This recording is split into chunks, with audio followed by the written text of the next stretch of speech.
ہاشم غائب تھا تو میرے سر پر عجیب سا بوجھ مسلط تھا، اور اب وہ واپس آیا تھا تو میرے لیے ہیجان خیز خبر لایا تھا۔ امارہ میں مقیم سوڈانی سرکس میں زیر زمین تنظیم کا مقامی سربراہ ابو سلطان بدلے ہوئے حلیے کے ساتھ موجود تھا، اور میری شناخت کے بعد مجھے سرکس کے ساتھ سوڈان کے شہر ام درمان لے جانے کے لیے تیار تھا۔ کیا سوچ رہے ہو؟ میری طویل خاموشی پر ہاشم مجھے ٹوکے بغیر نہ رہ سکا۔ اب تو عمل کا وقت قریب آ رہا ہے۔ میں تو شروع سے آخر تک وہیں موجود تھا، وہ تمہیں کہاں ملا؟ ٹکٹ گھر پر بھیڑ بھاڑ دیکھ کر میں دوری رکا رہا تھا، اسی اسنا میں وہ کہیں سے میرے پاس آ گیا۔ پھر گفتگو کہاں ہوئی؟ جانوروں کے پنجرے کے قریب عملے کے افراد کے لیے جھولداریاں لگی ہوئی ہیں، انہی میں سے ایک میں ہم جا بیٹھے۔ کتنی دیر باتیں ہوئی؟ بمشکل چند منٹ۔ میں پورا شو دیکھنے کے باوجود تم سے پہلے واپس آ گیا۔ تم کہاں رہ گئے تھے؟ ابو سلطان نے اپنا ایک کام میرے ذمہ لگا دیا تھا۔ مصر میں اخوان الصفا کے کسی رکن کو ابو سلطان کے بارے میں کچھ علم نہیں ہے۔ کچھ لوگ تو یہ سمجھ رہے ہیں کہ وہ واقعی فوجی حملے میں مارا گیا۔ میں نے امارہ میں ایک شخص کو اطلاع دی ہے کہ ابو سلطان نہ صرف زندہ ہے بلکہ مصر سے نکل چکا ہے۔ اگر وہ خاموشی رہتا تو کیا برا تھا؟ جب تک امیر کی موت کی تصدیق نہ ہو جائے اس کا نائب کام نہیں سنبھالتا، اور ان لوگوں کی تمام سرگرمیاں معطل رہتی ہیں۔ عام حالات میں بھی امیر کی روپوشی کا مطلب یہی ہوتا ہے کہ حالات خراب ہیں اور اراکین ہر سرگرمی سے اعتراض برتیں۔ جو زیادہ سرگرم ہوتے ہیں وہ زیر زمین چلے جاتے ہیں۔ اب مصر سے ابو سلطان کی روانگی کی خبر ملتے ہی وہ لوگ اپنے نائب امیر کی ہدایات کے مطابق سرگرم ہو جائیں گے۔ مگر ابو سلطان تو ابھی تک مصر میں ہی ہے نا؟ وہ سامنے نہیں آنا چاہتا۔ اخوان الصفا کے سرگرم ہونے کی وجہ سے حکام بھی الجھ جائیں گے اور وہ خاموشی سے سوڈان چلا جائے گا۔ ایک بات تو بتاؤ، سیتا اس سرکس میں کس حیثیت سے گئی ہے؟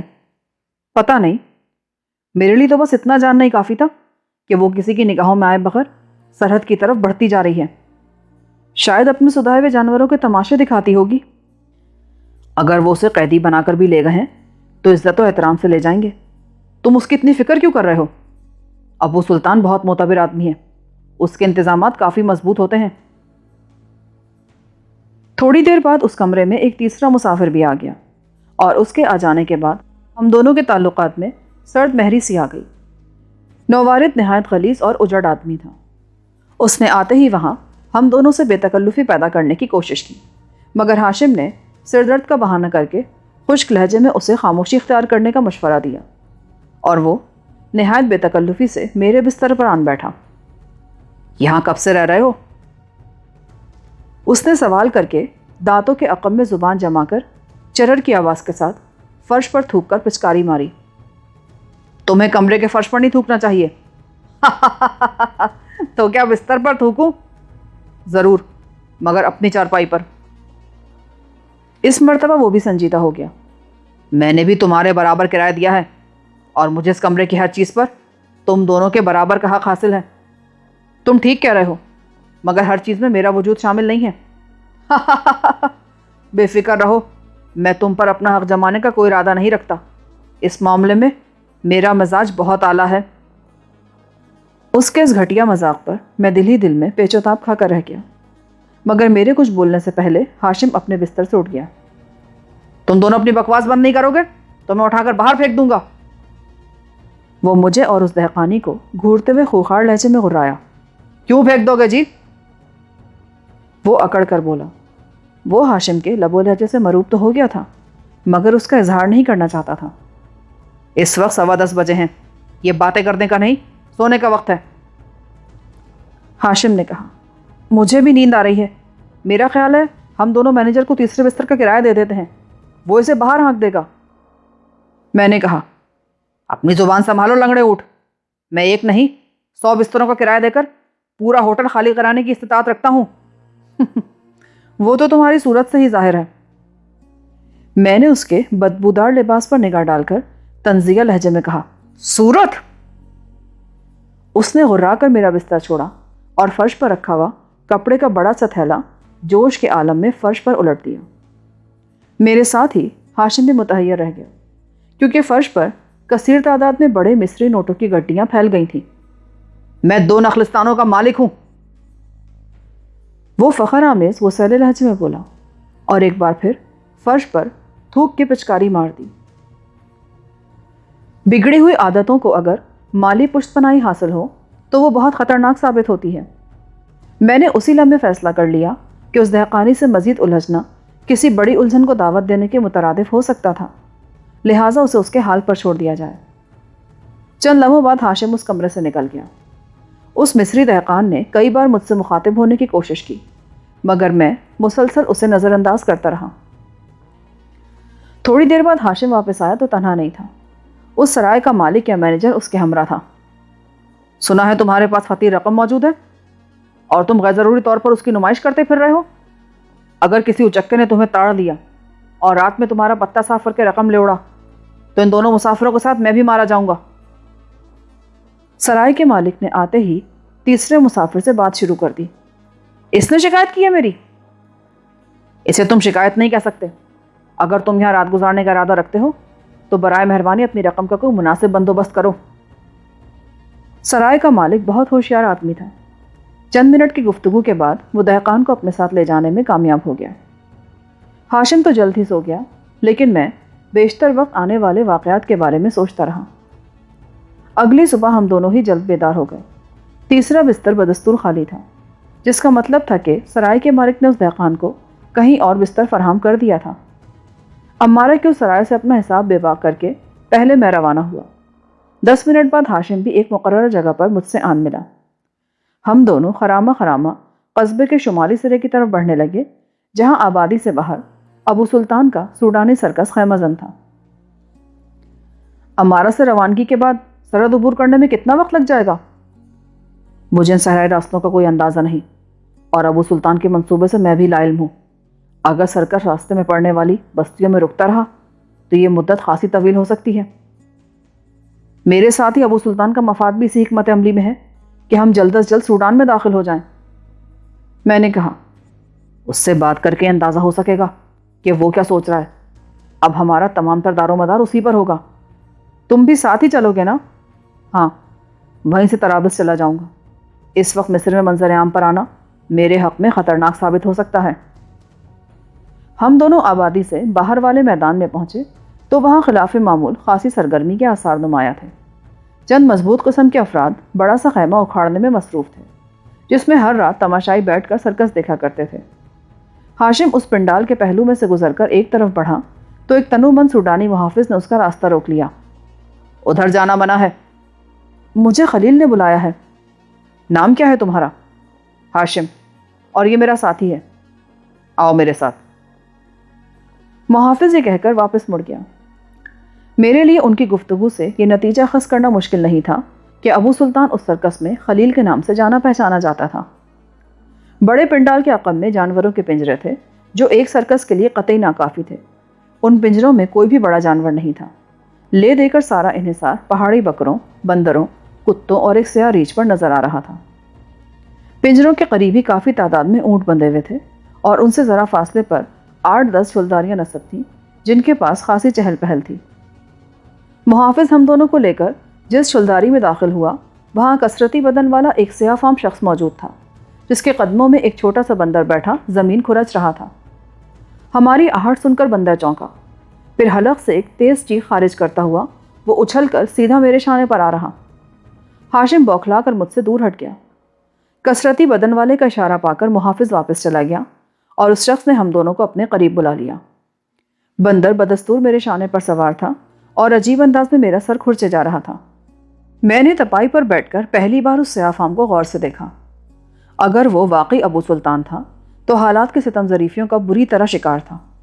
اس کی داڑھی غائب تھی، سر کے بال بھی منڈے ہوئے تھے، بدن پر سرخ اور سفید دھاریوں والی چست ٹی شرٹ اور سیاہ تنگ پتلون تھی، مگر اس حلیے کے باوجود اس کی تنگ پیشانی اور بڑی بڑی آنکھوں سے ذہانت نمایاں تھی۔ آؤ، ادھر آؤ۔ اس نے نرم آواز میں میرے شانے پر براجمان بندر کو مخاطب کیا، مگر وہ خو خو کر کے بدستور وہیں بیٹھا رہا۔ رہنے دو، یہ مجھے تنگ نہیں کر رہا۔ میں نے کہا، تم دونوں کو واپس تو نہیں جانا؟ اس نے باری باری میرے اور ہاشم کے چہرے پر نگاہیں دوڑا کر کہا، اور ہم دونوں نے ہی نفی میں اپنے سر ہلا دیے۔ وہ ہمیں لے کر چھلداری سے باہر آ گیا۔ باہر نکلتے ہوئے بندر میرے شانے پر سے اتر گیا ایک کھلی ہوئی مستعصر جگہ پر وہ رک گیا۔ چھلداری میں ہماری باتیں باہر سے سنی بھی جا سکتی تھیں۔ احتیاط اچھی چیز ہے۔ میں نے اس کی تائید کی۔ تم دونوں لباس تبدیل کر لو اور سامان سمیٹنے والوں میں شامل ہو جاؤ۔ امارہ میں ہم نے کچھ مصری کارکنوں کا حساب بے باک کر دیا ہے جو سوڈان جانے کے لیے آمادہ نہیں تھے، اور ہماری نفری کم رہ گئی تھی۔ اجرت میں تمہیں کھانے پینے کے علاوہ یومیہ 5 مصری پاؤنڈ ملیں گے، اور اگر ضرورت پیش آئی تو اداکاری یا مسخرے پن سے مشقت تک ہر کام کے لیے تیار رہنا ہوگا۔ ہمیں تمہارا ہر فیصلہ منظور ہے۔ سرکس میں میری حیثیت ثانوی ہے، مگر سرکس کا مالک میرے مشورے پر تمہیں اپنی ٹیم میں شامل کر لے گا۔ اور ہاں، تم اپنے نام بھی بدل لو تو بہتر ہوگا۔ مجھے یہ جان کر خوشی نہیں ہوئی کہ سرکس میں اس کی حیثیت ثانوی تھی، لیکن ناموں کی تبدیلی کے بارے میں اس کا مشورہ مناسب تھا۔ میرا نام جمال اور اس کا توفیق ہوگا، لیکن سرحد عبور کرتے وقت ہمارے کاغذات کا کیا ہوگا؟ ہاشم نے کہا۔ سرحد سے آنے جانے والے قافلوں کے پاس اجتماعی اجازت نامے ہوتے ہیں جن میں صرف شرکا کی تعداد ہوتی ہے۔ سرحد عبور کرتے وقت ہر شخص کو ایک فارم پر کرنا ہوتا ہے، کوئی خاص جانچ پڑتال نہیں ہوتی۔ ہمیں لباس خریدنا ہوگا کیا؟ نہیں، سب کچھ یہیں سے مل جائے گا۔ آؤ میرے ساتھ۔ ابو سلطان ہم لوگوں کو لے کر ایک طرف چل دیا۔ سرکس کا مالک ایک دراز قامت اور سخت کیڑ نظر آنے والا مصری تھا۔ وہ اپنے خیمے میں ایک لڑکی کے ساتھ بیٹھا قہوہ پی رہا تھا۔ لڑکی کے بدن پر موجود مختصر لباس سے ظاہر ہو رہا تھا کہ وہ سرکس کے عملے میں شامل تھی۔ ابو سلطان پر نگاہ پڑتے ہی وہ لڑکی فوراً وہاں سے چل دی، اور سرکس کا مالک بھی قدرے سنبھل کر بیٹھ گیا، جس سے ظاہر ہوا کہ وہ ابو سلطان کا کافی لحاظ کرتا تھا۔ جمال اور توفیق، یہ دونوں سوڈان تک ہمارے ساتھ جانے کے لیے تیار ہیں۔ تمہیں پورا اختیار ہے، انہیں کام سے لگا دو۔ مالک بولا۔ آؤ۔ ابو سلطان یہ کہہ کر باہر نکل گیا۔ سرکس کا مالک لڑکیوں کے معاملے میں بڑا حساس ہے، بس ان سے دور رہنا۔ راستے میں وہ بولا۔ ایک خیمے میں ہم نے ٹی شرٹس اور پتلونیں پہنی، پھر خیمے وغیرہ اکھاڑنے میں مصروف ہو گئے۔ سرکس کے عملے کے پرانے اراکین نے بڑے سرسری انداز میں ہماری موجودگی کو قبول کیا۔ ان لوگوں سے باتوں باتوں میں بہت سے نکتے معلوم ہوئے، جن میں اہم ترین یہ تھا کہ صحرائی راستوں پر سفر کرنے والے سرکسوں میں سفری صحبتوں کے باعث جانوروں کی تعداد کم ہوتی ہے۔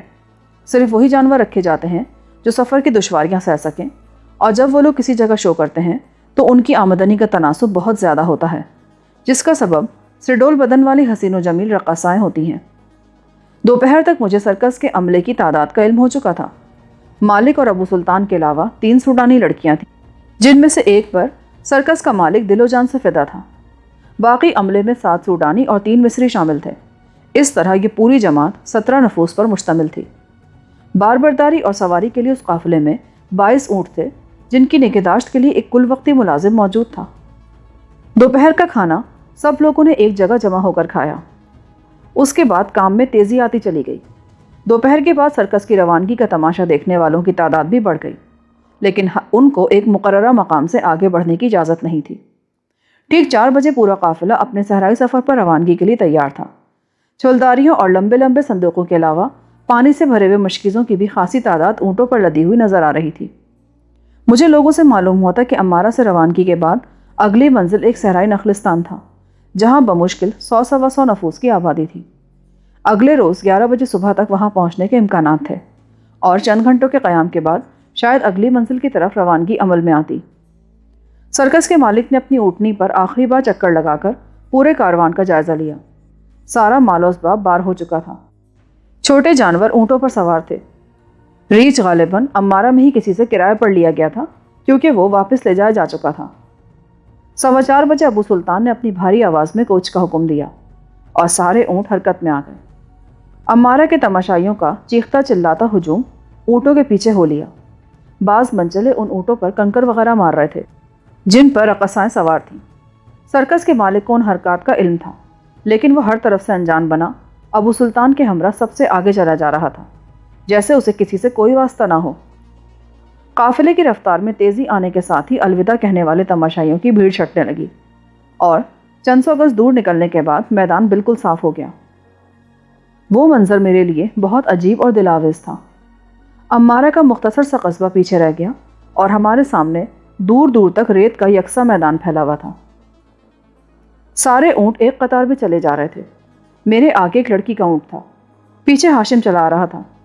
آگے والی لڑکی نے ایک دو بار سر گھما کر میری طرف دیکھا، مگر مجھے اس کی حوصلہ افزائی کی ہمت نہ ہو سکی، کیونکہ میں اسے سرکس کے مالک کے ہمراہ اس کی چھلداری میں قہوہ نوشی میں مصروف دیکھ چکا تھا۔ تھوڑی دیر بعد ابو سلطان کا اونٹ قطار سے الگ ہو گیا اور اس کی رفتار بھی کم رہ گئی۔ سب لوگ یکے بعد دیگرے اس سے آگے نکلتے رہے اور وہ قطار کے آخر میں ہو لیا۔ میرے لیے یوں خاموشی سے چلتے رہنا دشوار تھا، لہٰذا کچھ دیر بعد میں نے بھی اپنی جگہ چھوڑ دی اور ابو سلطان کے ساتھ جا پہنچا۔ مجھے دیکھ کر اس کے چہرے پر ناپسندیدگی کے آثار نظر آئے۔ اس کی گود میں بیٹھا ہوا بندر رسی سے بندھا ہونے کے سبب محض ہررا کر رہ گیا۔ اگر کوئی مصلحت ہے تو میں واپس اپنی جگہ پر چلا جاتا ہوں۔ میں نے اپنا اونٹ اس کے پہلو میں لا کر دھیمی آواز میں کہا، صحرائی سفر میں نظم و ضبط بہت اہم ہوتا ہے۔ اگر ہر ایک یوں ہی بے لگام ہو کر اپنی جگہ بدلتا رہا تو قافلے کی رفتار پر اثر پڑے گا۔ آئندہ احتیاط رکھوں گا۔ اس وقت میں تم سے چند باتیں کرنے آیا ہوں جو بہت ضروری ہیں۔ اس نے غور سے میری طرف دیکھا، پھر ہم دونوں نے ہی اپنے اونٹوں کی رفتار سست کر دی۔ سنا ہے ہم لوگ راستے کی بستیوں میں کھیل تماشے دکھاتے ہوئے جائیں گے؟ مجھے معلوم ہے کہ تم کیا کہنا چاہ رہے ہو، مگر یہ ضروری ہے۔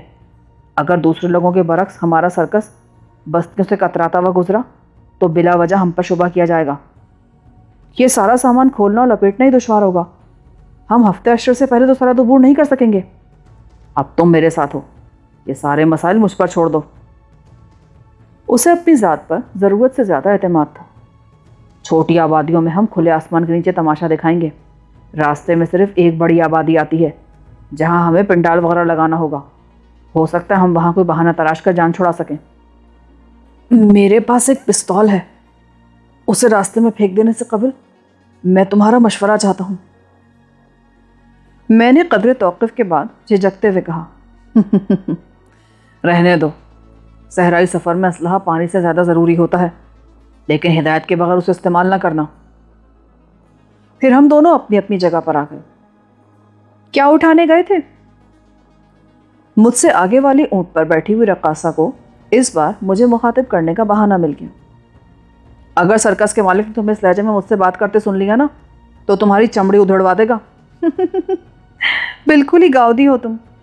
ہم ہوا کی مخالف سمت میں بڑھ رہے ہیں اور وہ سب سے آگے جا رہا ہے، ہماری آوازیں کیسے سن لے گا بھلا؟ اس کا دستے راز پیچھے ہے۔ خلیل چغلی خور نہیں ہے، وہ اپنے کام سے کام رکھتا ہے۔ اسی استھا میں وہ بتدریج اپنا اونٹ میرے برابر میں لے آئی۔ جب سرکس کا مالک تم پر فدا ہے تو تم دوسروں کو کیوں ستاتی ہو؟ عورت آقا نہیں، ایک چاہنے والا ساتھی تلاش کرتی ہے۔ آخر تمہاری نظر کرم مجھ غریب پر ہی کیوں پڑی؟ سرکس میں تو اور بھی بہت سے مرد ہیں۔ میں نے اس کی حوصلہ شکنی کرنے کی نیت سے کہا، اس کی بات ادھوری رہ گئی کیونکہ عقب میں یک بیک ایک تیز آواز سنائی دی تھی۔ میں نے بوکھلا کر سر گھمایا تو قافلے سے خاصی دور فضا میں ایک ہیلی کاپٹر پرواز کرتا نظر آیا جو تیزی سے آگے بڑھتا آ رہا تھا۔ یک بیک میرا دل اچھل کر حلق میں آ گیا۔ وہ ہیلی کاپٹر زمین سے خاصا بلند تھا، مگر اس کے پنکھوں سے پیدا ہونے والی ہوا صحرا کے سینے پر ریت کا گرداب بنا رہی تھی اور میری آنکھوں میں X3 کے واقعات پھرنے لگے۔ ناگہانی طور پر وہ نمودار ہونے والا ہیلی کاپٹر میرے لیے کوئی نیک شگون نہیں تھا، بلکہ مجھے یوں محسوس ہو رہا تھا جیسے وہ فضائی افریت قافلے ہی کے تعاقب میں آنے والے شاید فوجی ہیں۔ سب لوگ معمول کے مطابق بڑھتے رہو، ہو سکتا ہے کہ وہ کہیں آگے جا رہے ہوں۔ ابو سلطان کی کرخت آواز گونجی۔ یہ اعلان کرنے کے لیے وہ اپنے اونٹ کو آگے بڑھا لایا تھا۔ قافلہ بڑھتا رہا، لیکن سواروں کی نگاہیں عقبی آسمان پر جمی ہوئی تھیں۔ دوسروں سے قطع نظر میری اندرونی کیفیت بڑی خراب تھی اور میں خود کو بدترین امکانات کے مقابلے کے لیے تیار کرنے میں مصروف تھا۔ ہیلی کاپٹر ہمارے قافلے پر سے گزرا تو اوپر سے پڑنے والے ہوا کے دباؤ اور انجن کے شور کے باعث چند اونٹ بری طرح بھڑکے، مگر دوسروں نے فوراً ہی انہیں گھیر لیا اور قافلے کو انتشار سے بچا لیا۔ وہ ہیلی کاپٹر کچھ دور جا کر ریت کے زبردست غبار میں صحرا کے سینے پر اتر گیا اور اسی کے ساتھ خلیل کی ہدایت پر اونٹوں کو ٹھہرا لیا گیا۔ اعصاب شکن سنسنی خیز لمحات شروع ہو گئے۔ ہر نگاہ ریت پر ٹھہرے ہوئے افریت کی طرف نگراں تھی۔ پنکھے رک جانے کے بعد جب ریت کا طوفان مان پڑا تو ادھر سے 4 باوردی فوجی قافلے کی طرف بڑھتے نظر آئے۔ ان میں سے 3 کے ہاتھوں میں اسٹین گن قسم کا اسلحہ نظر آ رہا تھا۔ خلیل چلایا اور اونٹوں کی مہاریں کھینچ لی۔ سارے اونٹ یکے بعد دیگرے بلبلاتے ہوئے ریت پر بیٹھ گئے۔ وہ چاروں تیزی کے ساتھ بڑھتے رہے۔ پھر قریب آ کر غیر مسلح شخص بقیہ تینوں کے ساتھ آگے آ گیا۔ وہ کوئی اعلیٰ افسر معلوم ہوتا تھا۔ میرے کارواں کون ہے؟ سرکس کا مالک اپنے اونٹ سے اتر کر اس کے قریب پہنچ گیا۔ نام کیا ہے تمہارا؟ جوزف امین۔ قافلے والوں سے تمہارا کیا واسطہ ہے؟ یہ میرا سرکس ہے۔ ہم چند گھنٹے پیشتر امارہ سے روانہ ہوئے اور درمہ ہماری منزل ہے۔ ٹھیک، ہم امارہ سے معلوم کر کے آئے ہیں اور تمہیں یہ بتانا چاہتے ہیں کہ کچھ خطرناک قاتل قاہرہ کے نوا میں اہم سرکاری اہلکاروں کو ہلاک کرنے کے بعد شاید صحرا کی طرف فرار ہوئے ہیں اور ہمیں ان کی تلاش ہے۔ تمہیں کچھ معلوم ہے ان کے بارے میں؟ نہیں۔ جوزف نے بے بسی سے نفی میں سر ہلایا، مگر ابو سلطان آگے بڑھ گیا۔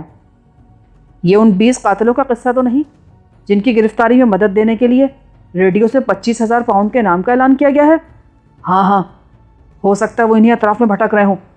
اگر تمہیں صحرا میں کوئی بھٹکا ہوا اجنبی ملے تو اسے قریب ترین آبادی میں پولیس کے حوالے کر دینا اور دوران سفر محتاط رہنا۔ بہت بہتر، جوزف امین نے سر ہلا کر کہا۔ ہم نہیں چاہتے کہ کوئی بے گناہ مسافر صحرا میں ان سفاق قاتلوں کا نشانہ بنے۔ خبر ملنے کے بعد اپنی حفاظت کے ذمہ دار تم خود ہوگے۔ ڈوبتے سورج کی روشنی میں ان چاروں فوجیوں کی واپسی کا منظر میرے لیے بے حد حسین تھا، اور جو ہی ان کو لے کر ہیلی کاپٹر فضا میں بلند ہوا، قافلے میں ہلچل سی پیدا ہو گئی۔ جوزف نے ابو سلطان کے مشورے کے بعد ایک بڑا سا 24 صندوق کھلوایا، جسے دیکھ کر میں حیران رہ گیا۔ اس صندوق میں بڑے بور کی دور ماں رائفلیں موجود تھیں، جن کی تعداد 8 تھی، اور بھاری تعداد میں فاضل راؤنڈز بھی موجود تھے۔ جوزف نے اسلحہ تقسیم کرنے سے پہلے نئی صورتحال کی وضاحت کرتے ہوئے سختی سے حکم دیا کہ جب تک وہ یا خلیل حکم نہ دے اسلحہ استعمال نہ کیا جائے، اور پھر وہ 8 رائفلیں تقسیم کر دی گئیں۔ مجھے اور ہاشم کو بھی نظر انداز نہیں کیا گیا، اور قافلہ ایک مرتبہ پھر اپنی راہ پر چل پڑا۔ اس بار قطار والی ترتیب توڑ دی گئی تھی۔ جوزف اور ابو سلطان آگے چل رہے تھے، باقی تمام اونٹ ایک جھنڈ کی صورت میں ان کے پیچھے تھے۔ البتہ بغیر مسافر والے بار بردار اونٹ قطار میں چلنے پر مجبور تھے، کیونکہ ان کی مہاریں لمبی ڈوریوں کے ذریعے ایک دوسرے سے جڑی ہوئی تھیں۔ سفر کا دوبارہ آغاز خوف کی فضا میں ہوا، مگر سورج غروب ہونے کے بعد ماحول پر خوشگوار سی کیفیت طاری ہونے لگی۔ ایک شخص نے اونٹوں کے گلوں سے جھولتی ہوئی گھنٹیوں کے ترنم سے متاثر ہو کر ایک صحرائی نغمہ چھیڑ دیا، جس میں فوراً ہی 2-3 آوازیں شامل ہو گئیں۔ تم خوفزدہ تو نہیں ہو؟ اپنے قریب ایک نسوانی آواز سن کر میں چونک پڑا۔ جوزف امین کی پسندیدہ رقاصہ ایک مرتبہ پھر اپنا اونٹ میرے قریب لے آئی تھی۔ تم سے؟ صحرا میں قاتل گھوم رہے ہیں اور اسلحہ تقسیم کیا جا چکا ہے۔ ایک سرکس میں اتنے اسلحے کا کیا کام؟ یہ میری سمجھ میں نہیں آیا۔ وادی العلاقی میں ضرب الاربین نامی صحرائی راستے پر قزاق حملے کرتے ہیں۔ اس وادی سے گزرنے سے پہلے ہر قافلہ اسلحہ سنبھال لیتا ہے، مگر اس بار تو ہمیں ابتدا سے ہی اسلحہ تھما دیا گیا۔ ہماری منزل کتنی دور ہے؟ الفجیرہ۔ اگر حالات یوں ہی سازگار رہے تو صبح سویرے ہم وہاں پہنچ جائیں گے۔ تم اس سرکس میں کب سے ہو؟ 7 سال پہلے جوزف نے مجھے خریدا تھا، بس اسی وقت سے اس کے لیے کما رہی ہوں۔ اس کا جواب سن کر میری کھوپڑی دھمک اٹھی۔ مصر میں تو انسانوں کے خرید و فروخت پر پابندی ہے نا؟ جوزف نے مجھے سوڈان میں خریدا تھا۔ یہ شرمناک دھندا وہاں بھی غیر قانونی ہے، لیکن میں اس سے فرار ہو کر کہیں پناہ حاصل نہیں کر سکتی۔ پردہ فروشوں کے ہاتھ قانون سے زیادہ مضبوط ہیں۔ جوزف امین خود پردہ فروش نہیں تھا، مگر لڑکیوں کی خریداری کر کے وہ اس شرمناک جرم کی سرپرستی کا مرتکب ہو رہا تھا۔ اس وقت وہ میرا محسن ضرور تھا، مگر میرے دل میں اس کے لیے نفرت کی ایک چنگاری سلگ اٹھی تھی۔ کیا سوچ رہے ہو؟ کچھ نہیں، تم مجھ پر اتنا کرم کرو کہ دوران سفر مجھ سے دور ہو جاؤ، پڑاؤ پر ہم ساری کسر نکال لیں گے۔ اس کے بعد اس نے مجھے مخاطب نہیں کیا۔ شاید وہ میرے لب و لہجے سے ڈر گئی تھی کہ کہیں میں چڑھ کر جوزف سے اس کی شکایت نہ کر دوں۔ وقت کی رفتار صحرا میں تھم سی گئی تھی۔ اونٹ ہچکولے لیتے تیزی سے آگے بڑھ رہے تھے، لیکن اندھیرے کا وہ سمندر ختم ہونے کا نام نہیں لیتا تھا۔ پھر گانے بجانے والوں کی آوازوں پر بھی تھکان غالب آنے لگی۔ صبح کا اولین دھندلا کا نمودار ہوا تو ہمارے چاروں طرف ریت ہی ریت تھی، مگر پھر تھوڑی دیر بعد سامنے ایک آبادی کے آثار نظر آنے لگے۔ سورج طلوع ہونے سے پہلے ہمارا قافلہ اس آبادی میں داخل ہو گیا۔ الفجیرہ کی اس مختصر سی بستی کے مکین خاصے سحر خیز تھے، کیونکہ کارواں کی گھنٹیوں کی آواز سن کر 10-15 افراد مکانوں سے باہر نکل آئے تھے۔ جوزف ان لوگوں کے لیے اجنبی نہیں تھا، شاید وہ پہلے بھی اپنا سرکس لے کر اس راہ پر سے گزرتا رہا تھا۔ تھوڑی دیر بعد ہمارا پورا قافلہ پھوس کی دیواروں پر مشتمل ایک احاطے میں داخل ہو گیا، جہاں اونٹوں کی خاصی تعداد موجود تھی۔ اونٹ وہاں چھوڑ دیے گئے، ساز و سامان اتار کر ایک طرف ڈھیر کر دیا گیا۔ جوزف نے 8 رائفلیں بھی واپس لے کر خالی کر دی۔ اس بار تمہارے ہاتھوں میں اسلحہ کیوں ہے؟ ایک بوڑھے نے حیرت سے جوزف سے پوچھا۔ کچھ خطرناک مجرم صحرا میں بھٹک رہے ہیں، تم لوگوں کو بھی چوکنا رہنا چاہیے۔ وہی جن کے بارے میں بار بار ریڈیو سے اعلان ہو رہا ہے؟ ہاں، ابھی تک ان کا کوئی سراغ نہیں ملا۔ فوجی افسر صحرا میں دور دور تک انہیں تلاش کر رہے ہیں۔ اس وقت مجھے احساس ہوا کہ جوزف کو میری اور ہاشم کی اصلیت کے بارے میں ذرا بھی علم نہیں تھا۔ اسی احاطے میں ایک چھپر کے نیچے پیال کا فرش بچھا ہوا تھا۔ خوردنوش کی مختصر سی محفل کے بعد سب نے وہی جگہ سنبھال لی۔ اونٹ کی پشت پر 14-15 گھنٹے گزارنے کے بعد میرا جوڑ جوڑ ہل کر رہ گیا تھا۔ بستر پر لیٹتے ہی میں ایسا بے خبر ہو کر سویا کہ مجھے دین دنیا کی کوئی خبر نہ رہی۔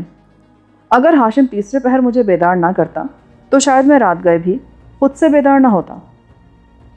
منہ ہاتھ دھونے کے بعد میں نے شکم سیر ہو کر کھانا کھایا۔ باقی لوگ شاید پہلے ہی نمٹ چکے تھے۔ کھانے کے بعد میں چہل قدمی کے لیے باہر نکل گیا۔ الفجیرہ بنجر صحرا کے سینے پر مختصر سی سرسبز و شاداب بستی تھی، جس کے مکینوں کی زندگی اور روزی کا تمام تر انحصار میٹھے پانی کے ان 2 کنوؤں پر تھا جو درختوں کے جھنڈ میں گھرے ہوئے تھے۔ وہ بستی بمشکل 60 یا 70 مکانات پر مشتمل تھی، اور میرے لیے یہ یقین کرنا دشوار تھا کہ کچے مکانوں میں رہنے والے وہ صحرا نشین اتنے خود کفیل تھے کہ بیرونی دنیا سے کوئی رابطہ نہ ہونے کے باوجود بے فکری سے اپنی زندگی بسر کر لیتے تھے، اور انہیں محرومی کا کوئی احساس نہیں ستاتا تھا۔ لیکن بعد میں ہاشم سے پتہ چلا کہ کپڑے، چائے، تمباکو اور نمک کے لیے ان کا انحصار فجیرہ سے گزرنے والے قافلوں پر تھا۔ پانی، اناج، جانوروں کے چارے اور دوسری خدمات کے عوض وہ صرف اپنی ضرورت کی چیزیں لیا کرتے تھے۔ بستی میں چند لوگ رقصاؤں کی محفل دیکھنے کے لیے مسترب تھے، مگر جوزف نے پہلے ہی پیش بندی کر لی تھی۔ اس نے لوگوں سے کہہ دیا تھا کہ ناچنے والیاں اس بار دوران سفر ہی بیمار ہو گئی تھیں، اور اگر انہیں ناچنے پر مجبور کیا گیا تو ان کا قافلہ اپنا سفر جاری نہ رکھ سکے گا۔ تو 1-2 روز یہاں رک جاؤ نا، ایک نوجوان ندیدے لہجے میں جوزف سے بولا۔ جب وہ صحتیاب ہو جائیں تو آگے چلے جانا۔ ہمارے پاس نپا تولا راشن ہے برخوردار، تمہارا شوق پورا کرنے کے لیے ایک دن یہاں رک گئے تو سفر کا آخری روز فاقے میں گزرے گا۔ ویسے تم فکر نہ کرو، ممکن ہوا تو 1-8 گھنٹے کی محفل ضرور جمے گی۔ 1-8 گھنٹے کی خبر آگ کی طرح اس نخلستان میں پھیل گئی، اور لوگ پھوس کے اس احاطے کے پاس منڈلانے لگے۔ سورج غروب ہونے سے پہلے قافلے والے اونٹوں کو سفر کے لیے تیار کرنے میں مصروف تھے، اور جوزف ابو سلطان سے مشورے کر رہا تھا۔ پھر اسی دوران میں جوزف 2 لڑکیوں اور ایک مرد کو ساتھ لے کر باہر چلا گیا۔ احاطے کے قرب و جوار میں منڈلانے والے اس تیزی سے غائب ہونے شروع ہوئے کہ تھوڑی ہی دیر میں سناٹا چھا گیا۔ میں ایک طرف اکیلا بیٹھا سگریٹ پی رہا تھا کہ تیسری لڑکی نہ جانے کہاں سے میرے پاس آ موجود ہوئی۔ یہ وہی لڑکی تھی جس نے راستے میں مجھ سے بات کرنے کی کوشش کی تھی۔ میرے بارے میں سوچ رہے تھے؟ میرا وقت برباد مت کرو لڑکی، اگر تم جوزف سے بدظن ہو تو میں تمہاری کوئی مدد نہیں کر سکوں گا۔ بہت بزدل ہو، میں نے کب کہا کہ مجھ سے شادی کر لو یا مجھے جوزف کے چنگل سے نجات دلا دو؟ میں جانتی ہوں کہ اب ساری عمر مجھے اس کے اشاروں پر ناچنا پڑے گا۔ میں تو بس تھوڑا سا وقت ہنس بول کر اچھے انداز میں گزارنا چاہتی ہوں۔ جوزف اس وقت یہاں نہیں ہے، لیکن یہ نہ بھولو کہ اس کا ہر تنخواہ دار اس کا مخبر بھی ہو سکتا ہے، اور وہ میرے اور تمہارے مل جل کو برداشت نہیں کرے گا۔ کون کہتا ہے کہ تم اس سرکس میں نئے ہو؟ تم تو جوزف کی رگ رگ سے واقف ہو۔ جوزف جیسے نہ جانے کتنے لوگوں سے میرا واسطہ پڑ چکا ہے، یہ محض تجربہ ہے۔ تم تو اس کی زر خرید ہو اور آمدنی کا ذریعہ بھی۔ وہ تمہارا چہرہ نہیں بگاڑے گا مگر میری زندگی دشوار بنا دے گا۔ تم بہت ہوشیار ہو، وہ ایسا ہی درندہ ہے، اور یہی وجہ ہے کہ ہم لوگ ایک دوسرے کے لیے مرد یا عورت ہونے کے بجائے محض پتھر کے مجسمے ہیں جو جذبات سے عاری ہوتے ہیں۔ اسی لمحے فضا میں دف کا شور ابھرا اور پھر ایک صحرائی گانے کی لے سنائی دی جو مردانہ آواز میں تھی۔ وہ ریت پر کٹ پتلیاں نچا رہا ہے، تم دیکھ لینا، ناچ دکھا کر ان سے اتنا کچھ سمیٹ لے گا وہ کہ اس بستی کے لوگ ہفتوں اپنی حماقت پر روئیں گے۔ یہاں سے روانگی کب ہوگی؟ قافلہ تیار ہے، بس جس وقت بستی کے تماش بینوں کی فیاضی مان پڑنے لگے گی وہ واپس آ کر روانگی کا اعلان کر دے گا۔ نام نہیں بتایا تم نے اپنا؟ جمیلہ، اور تمہارا نام شاید توفیق ہے۔ میں اس بات میں سر ہلا کر رہ گیا۔ اس سفر میں تم مجھ سے دور ہی رہو، اگر ممکن ہوا تو سوڈان پہنچ کر تم کو جوزف سے نجات دلانے کی کوشش کروں گا۔ یہ تمہاری خام خیالی ہے، میں نے تو نجات کے بارے میں سوچنا ہی چھوڑ دیا ہے۔ اس کی بس 2 ہی صورتیں ہیں، تم بھاری قیمت لگا کر مجھے اس سے خرید لو یا اسے ہلاک کر دو۔ کیا یہ سوڈان کا کوئی بڑا شورا پشت ہے؟ بہت بڑا۔ اس کے 4 سرکس مصر آتے جاتے ہیں اور 11 سرکس سوڈان کے شہروں میں چلتے ہیں جن میں چھٹے ہوئے بدماش ملازم ہیں۔ وہ سب اس کی خریدی ہوئی لڑکیوں کی نگہبانی کرتے ہیں۔ ایسی لڑکیوں کی تعداد کتنی ہوگی؟ گھٹتی بڑھتی رہتی ہے۔ اس کا جواب سن کر میں پھریری لے کر رہ گیا۔ اس وقت میں حقیقی معنوں میں ایک بردہ فروش کی امان میں تھا۔ اچھے دام ملے تو وہ لڑکیوں کو بیچ بھی دیتا ہے، جمیلہ کہہ رہی تھی، اور میرا ذہن جوزف سے بھٹک کر ابو سلطان میں الجھ کر رہ گیا۔ ابو سلطان قاہرہ میں اخوان الصفا کا مقامی امیر تھا اور وہ تنظیم قدامت پسند اور کٹر مذہبی نوعیت کی سمجھی جاتی تھی، لیکن ایک ایسی انتہا پسند مذہبی تنظیم کا ذمہ دار رکن ایک بردہ فروش گنڈے کا اس قدر گہرا دوست تھا کہ اس نے مصر کی سرحدوں سے محفوظ فرار کے لیے اس بردہ فروش کے قافلے کا سہارا لیا تھا۔ میں نے اپنے ذہن میں ابو سلطان کی جو تصویر بنائی تھی وہ تقدس کے نور میں ڈوبی ہوئی اصولوں پر جان قربان کر دینے والے ایک آدمی کی تصویر تھی، مگر وہ شخص اپنی جان پر سارے اصول قربان کرنے والا نظر آ رہا تھا۔ میرے دل میں جوزف کے ساتھ ابو سلطان سے بھی کراہیت پیدا ہونے لگی۔